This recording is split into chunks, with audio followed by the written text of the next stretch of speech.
Thierry Hubert, le producteur du Jour du Seigneur, vient de proclamer l'Évangile.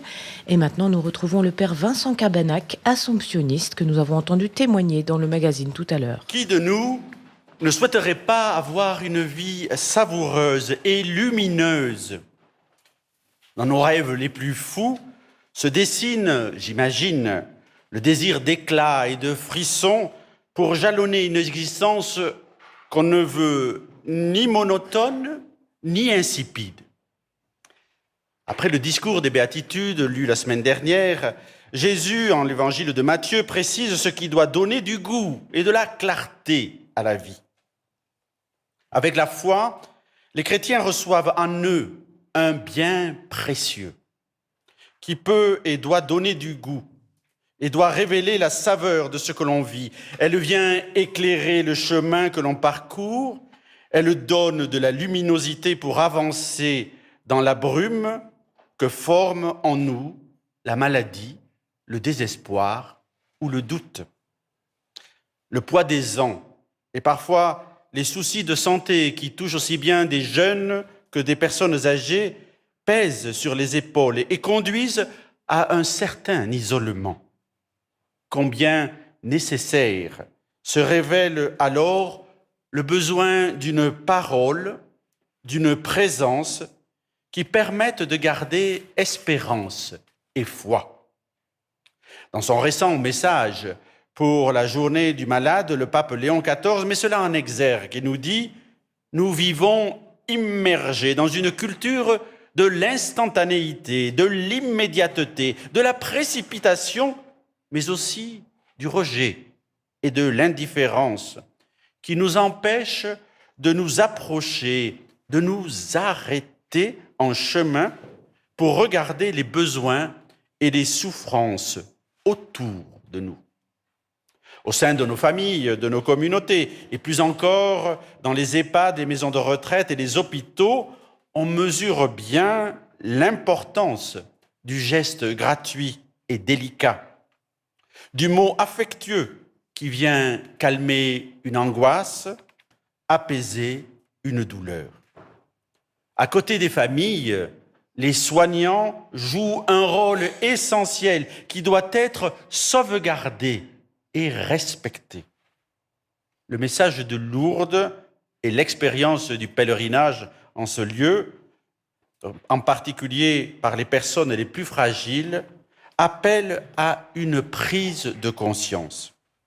La foi que nous proclamons s'exprime dans des gestes concrets afin qu'elle éclate à la vue de tous. C'est ce que nous dit Jésus. Que votre lumière brille devant les hommes. Alors, en voyant ce que vous faites de bien, ils rendront gloire à votre Père qui est aux cieux.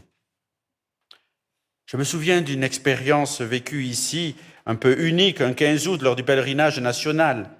Une alerte à la bombe avait conduit à vider entièrement le sanctuaire. Les pèlerins étaient retenus dans les rues et les bâtiments alentours, et dans l'impossibilité de gagner la grotte pour le chapelet et la prière pour la France, j'ai rejoint les centaines de personnes malades et les hospitaliers à cet accueil Saint-Fray. Et nous avons prié ensemble. Le grand hall, avec son puits de lumière, a constitué un magnifique lieu de communion. Les chants montés depuis le bas grâce à l'animation de la route chantante, puis de chaque balcon, les voix entonnées, chants et prières du chapelet.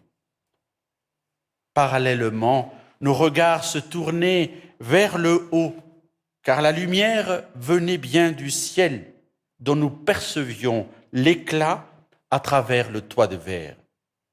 Belle symbolique de voir en ces lieux réunis tant de jeunes en pleine forme et dynamiques à côté des personnes malades et âgées qui portaient le poids de leurs souffrances et de leurs angoisses. Tout devenait plus léger.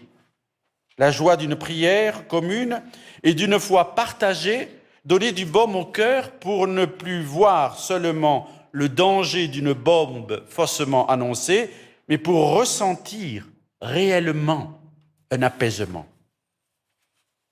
En cet accueil Saint-Fray, comme dans tout le sanctuaire marial, se manifeste la cohérence entre la foi et la charité qu'il exprime bien concrètement. Les hospitaliers, à l'égal du bon samaritain, sont confrontés aux besoins des personnes malades qu'ils n'ont pas choisis.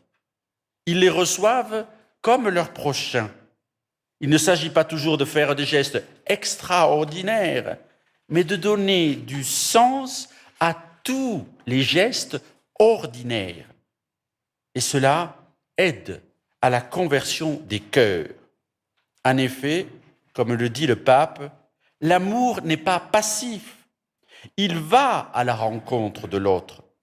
Être prochain ne dépend pas seulement de la proximité physique ou sociale, mais de la décision d'aimer. Et nous savons que décider d'aimer n'est pas toujours spontané. À Lourdes, l'amour passe par la compassion, la prise en considération de la souffrance.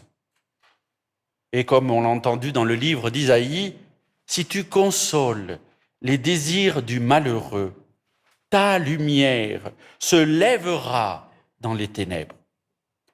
C'est la leçon la plus éloquente que nous entendons et qui doit résonner aujourd'hui afin de changer notre regard grâce à la lumière de Dieu.